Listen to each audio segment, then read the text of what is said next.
RRB JEE में पूछा गया एक प्रश्न है जिसमें दिया है कि 10 वर्ष पहले एक माँ की आयु उसके बेटे की 3 गुनी थी। 10 वर्ष बाद उसकी आयु बेटी की आयु से दुगनी हो जाएगी। उसकी वर्तमान आयु ज्ञात कीजिए। तो उसकी वर्तमान आयु का अनुपात ज्ञात करना है। तो सबसे पहले देखेंगे कि 10 वर्ष पहले 10 वर्ष पहले जो 10 वर्ष पहले था उसकी आयु का अनुपात क्या था, उसका 3 गुना है, यानी कि बेटा के 1 रहेगा तो माँ का 3 रहेगा। 10 वर्ष बाद 10 वर्ष बाद जो रहेगा 10 वर्ष बाद जो रहेगा दुगुना रह जा रहा है। ये इसका 1 है तो इसका 2 हो जा रहा है। तो सबसे पहले देखेंगे कि अनुपात के जो अंतर रहेगा, यहाँ 1 में से 1 घटा रहे हैं तो 0 हो रहा है, 3 में से 2 घटा रहे हैं तो 1 हो रहा है। तो ये अनुपात के जो अंतर दोनों जगह बराबर होना चाहिए। तो उसके लिए क्या करेंगे, तो देखेंगे ये दोनों का अंतर जो है 2 है, यहाँ अंतर 2 है, इसलिए इसमें जो केवल 2 से गुना कर देंगे।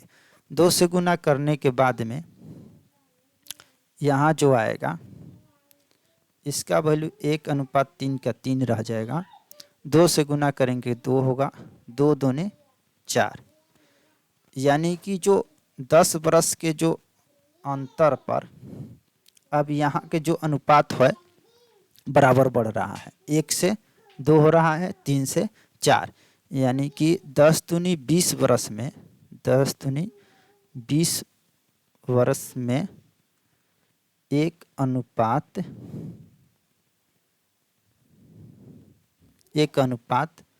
बढ़ रहा है।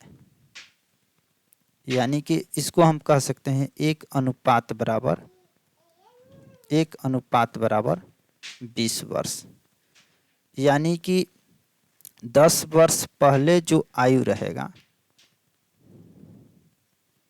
आयु माता का जो रहेगा उसका 3 गुना माता है, यानी कि उसका माता की आयु रहेगा 60।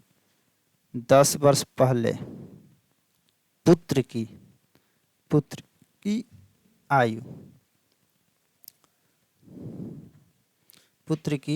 आयु जो रहेगा 20 रहेगा।